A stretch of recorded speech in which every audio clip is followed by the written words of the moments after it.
United Healthcare CEO Brian Thompson was gunned down in New York, and that massive manhunt is still underway for his killer in what police are calling a calculated and premeditated attack. In a new statement, the United Healthcare Group says this, quote, "While our hearts are broken, we have been touched by the huge outpouring of kindness and support in the hours since this horrific crime took place. But this killing has generated a very different reaction from some on the internet. Just take a look at some of these comments found under a CNN video about this story online. These are just a few, among dozens of hateful comments that we found, including one saying, quote, "Sorry, my sympathy is out of network." The New York Times writes this, quote, "The dark commentary after the death of the 50-year-old insurance executive from Maple Grove, Minnesota, highlighted the anger and frustration over the state of healthcare in America, where those with private insurance often find themselves in Kafkaesque tangles while seeking reimbursement for medical treatment and are often denied." And that frustration is something that doctors say they've seen from patients throughout their careers.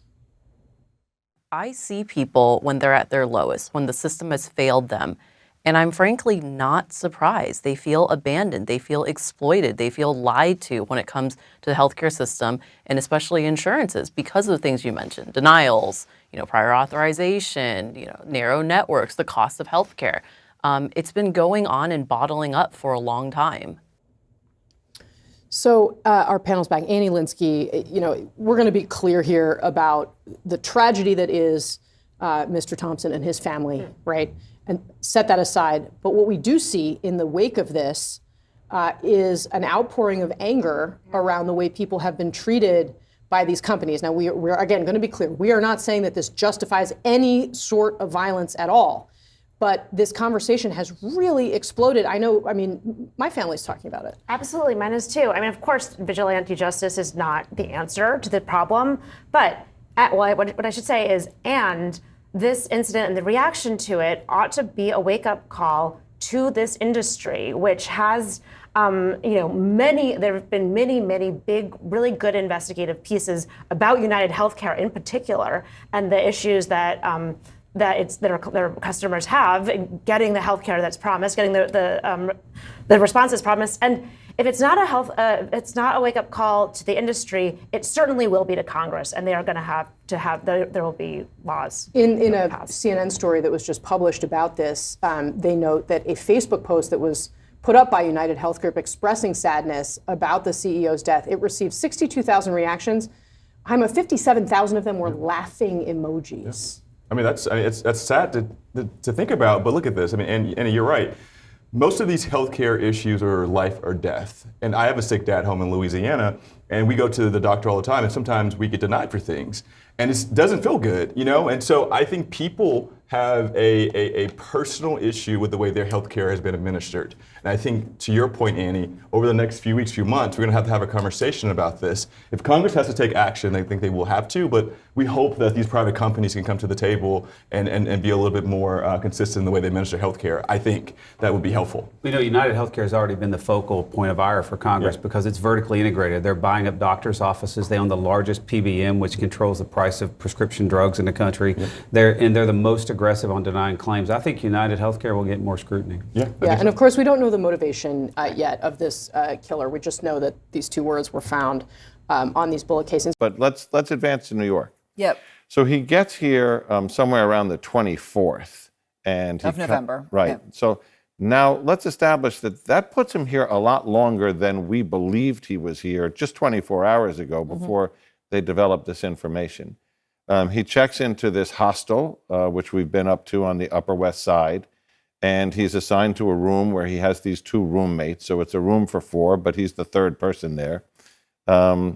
He talks to the clerk at the desk, and, they are chatting back and forth, and, she's kind of having a flirty moment with him and says, "That's when the smile happens? Let me see your face. Take down your mask." And he lowers the mask and gives that big smile. That little flirtation between the two of them in some good-humored way actually yielded what is so far the most significant clue to identifying him. He checks out of the hostel after a couple of days and then checks back in. They have not established, investigators, according to people briefed on this investigation, where he was during that kind of odd day. Did he try to find another place? They have established by kind of starting out at the hostel every day and doing a video canvas that attempts to recreate his trail each of those days, that the first place he goes is the Hilton Hotel, way before the night of the murder. So that suggests from the moment he gets off the bus, he knows about this conference. He wants to do that reconnaissance. So this is how they're kind of learning more about the length of time he was here. Yeah. He takes taxis. He goes to a McDonald's. He's using this fake Wearing New his Jersey mask all driver's the time. license. Mask got put up. And I mean, Aaron, Yeah. when you say wearing his mask all the time, the whole object of the game is, where is that weak moment where he thinks, nobody knows I'm here, nobody's looking at me, where he takes down the hood and the mask at the same time, and they haven't found that yet. Out front now, Mateos Toronto. He was staying in the same hostel on the same floor where police believe the suspected shooter stayed. And Mateos, I really appreciate your time. I mean, what a bizarre situation you find yourself in. I know you're visiting from Brazil. You've been staying in the hostel. You've met some people there. Can we just start with some of the photos you took on the 4th floor of the hostel where you were staying, where where police say he was staying? Can you tell us anything about that? What it's like in there? What those halls look like? All right. So the hostel is actually really crowded. There are a lot of people there, so they divide like rooms to, I think, 4 to 10 people. But in the 4 hallway, to 10 people in one room. yeah, 4 to 10 or 12, 4 to 12, yeah.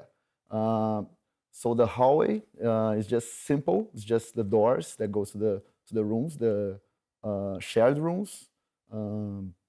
That's it. That's pretty simple how the hallways look. So it would seem from what you're saying that if he was staying on that floor, as they believe he was, that he would have had other people in the room. Yeah, for sure. Yeah. Okay, so now you've been staying there for about a week. Yeah. And you're talking about these rooms that you got 4 to 12 people in a room. Yeah. So from what you're saying, he would have had other people in the room. Yeah. How hard would it have been to, as you see it, to even do something like to have a gun in there or something like that? I mean, it would be that hard, like if he put on like his luggage or something, because there's no metal detector. There's nothing like that. So I think just go inside and it will be all good. Like, So he could have had something like that. In terms of seeing him, do you recall seeing, now you've seen his picture out there and you talk about the hostel being so crowded, do you recall seeing anybody that looked like him? Yeah, I didn't recall anyone looking like that. And people are saying that he always using the mask. So even if I saw him, I wouldn't recognize him because he was always wearing the mask. Right, and obviously, as you were there those few days, Yeah. you know, you talk about the situation. There's no security. There's no, and lots of people coming and going. There's like basic security there. Yeah, there's a security like you can't go inside without a card, so we have to check in to go inside. But like gun control doesn't have any. So yeah, that kind of security is none. Right. And in terms, just out of curiosity, but when you pay, you can pay credit, cash. Yeah, in terms of whatever. Any way you want to pay. Yeah. All right. Well, I mean, it is really fascinating, but also important, as you say, that he would have probably had a lot of other people in the room. Yeah. Where he was sleeping. I think his room probably like had 4 to 6 people, but I'm not sure because I didn't get to come in there. It was locked. But the day that I arrived, there are a lot of cops there. People saw him. No, people saw the cops there outside the room. But yeah, everyone that was inside the room just went to another room. And I don't know who these people were. Like, I asked around and they didn't know anyone. Right. All right. Well, Mateos, thank you very much. I appreciate it. There's surveillance video of the shooting itself with the alleged gunman wearing a mask. Newly released video of what appears to be the man fitting the description of the suspect, walking in the area of the killing on Wednesday morning. Video of what could be the suspect on an e-bike on the west side of Manhattan. New photos of a so-called person of interest wearing a hooded jacket but no mask, which CNN has geolocated to a Manhattan hostel where police believe the suspect may have stayed. Crucial images, which are among the many resources being used by the NYPD to catch the suspect in the murder of United Healthcare CEO Brian Thompson. NYPD and the FBI have a great ability to pull together video surveillance and piece it together moment by moment by moment and follow somebody through any camera available. And that's what the goal is first, is from the incident, every moment after that, every moment before that, can we see this individual? CNN is told there's facial recognition technology being used. The NYPD's Joint Operations Center is being utilized to deploy field teams and analyze the video coming in. Law enforcement experts tell us another resource police have will help them trace and possibly match the bullet shell casings left at the scene. A shell and a live round with the words delay and depose written on them, reflecting popular phrases in the insurance industry. To analyze the shells, experts say they'll use the ATF's NIBIN system, NIBIN standing for National Integrated Ballistic Information Network, which helps them match shell casings with other crime scenes. There are other physical resources to analyze DNA from a phone and a bottle of water which may have been dropped by the suspect. That can possibly hold physical evidence, including fingerprints, but also pieces of hair or something else that would disclose who this person might be. There's video of the suspect just minutes before the shooting buying water and energy bars at a Starbucks, providing the police with human assets and other resources. How did he make that purchase? Who saw him? Who interacted with him? And what did he do electronically that might have paid for those if he paid cash? Witnesses at the hostel where the gunman may have stayed could be a critical resource. Also at the hostel, who interacted with him? What did he sound like? Did he have an accent? Did he sound like he was from the Midwest or from the East Coast? Another important resource tonight, police going back in time to Thompson's recent background. What was happening in Brian Thompson's world in terms of the threats that we're hearing about, things that the company was worried about, statements made by his widow now about the threats that he was facing. Former FBI official Catherine Schweitz says one key resource for law enforcement tonight is the alleged gunman's circle of family and friends. Now, even though we don't know his identity yet, she says someone in that circle likely knows about his grievances with United Healthcare and could well step forward to help law enforcement tonight. Wolf. CNN security correspondent and former FBI agent Josh Campbell, as well as retired NYPD detective Tom Verney. Josh, the words delay and depose were found on a live round and a shell casing, pointing to a popular phrase thought to be used in the insurance industry, the health insurance industry, delay, deny, defend. How does getting a motive nailed down in a case like this work?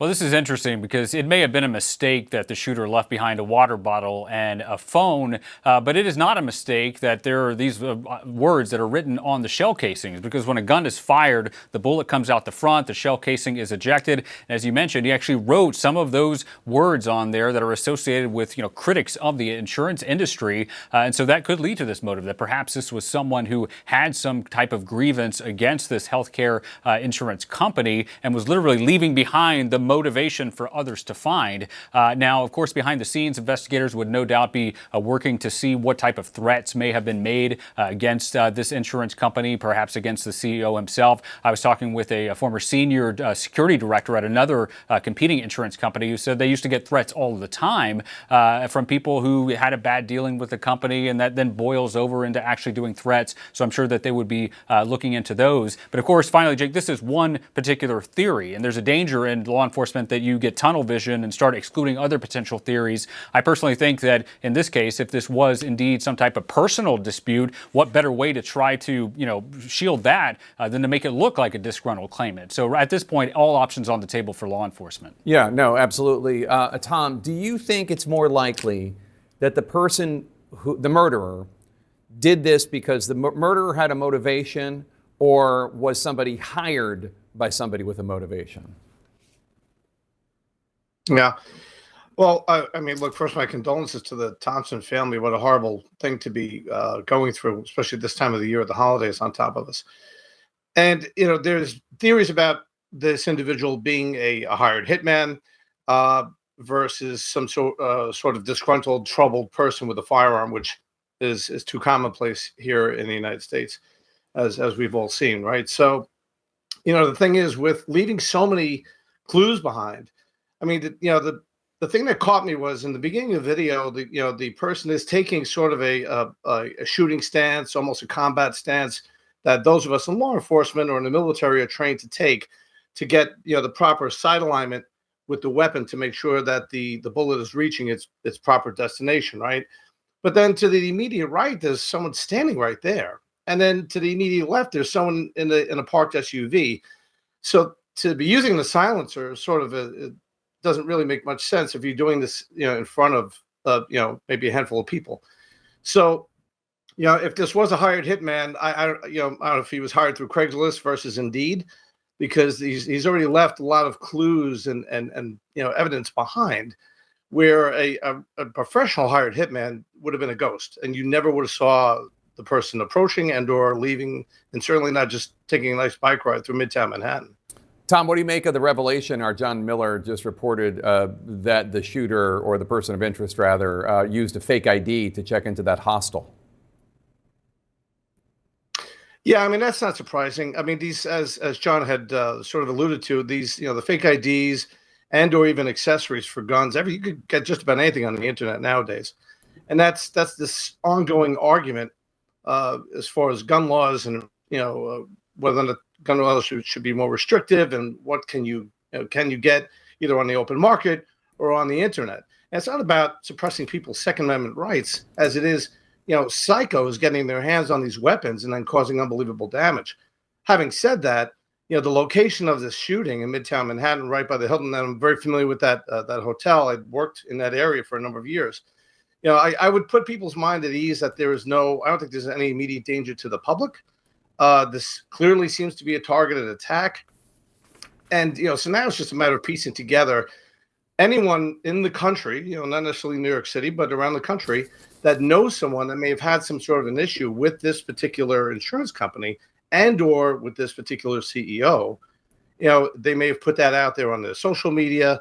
They may have complained about it, about the company and or that person in particular. So those are the people we want to hear from. If they know someone that has been complaining about that at great length and clearly fits the description of this individual. Josh, obviously, health insurance company CEOs are not necessarily the most beloved individuals in the world. There has been a lot of twisted, dark, nihilistic commentary on social media applauding this assassination of this individual. I mean, it's horrific.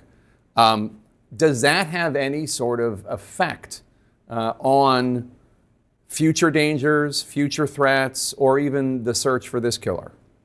Yeah, some of these platforms have become unwieldy, to begin with, but I've seen a lot of the same vile postings that you're mentioning. Others, people posting the leadership at other companies as well, essentially signaling, hey, if you want to be a copycat, here's the person to go after. And so this is why, as you mentioned, we're seeing that a lot of these healthcare companies in the last 24 hours have started bolstering security for their protectees. These companies often have in-house security. Sometimes they contract with executive protection firms to provide security as well. And for both those teams as well as law enforcement, what they're looking for, and Tom knows this well, whenever you're trying to assess a threat, you're looking for intent and capability. There are a lot of people out there with the capability to cause violence who have absolutely no intention to do so, but you're looking for the person that wants to cause harm and may have that capability. It's difficult to suss out whether, these are these keyboard commandos, as we say, who just spread vile things, or whether some of these people might act on them. That's why we're seeing this increase in security, Jake. Yeah, dark and twisted.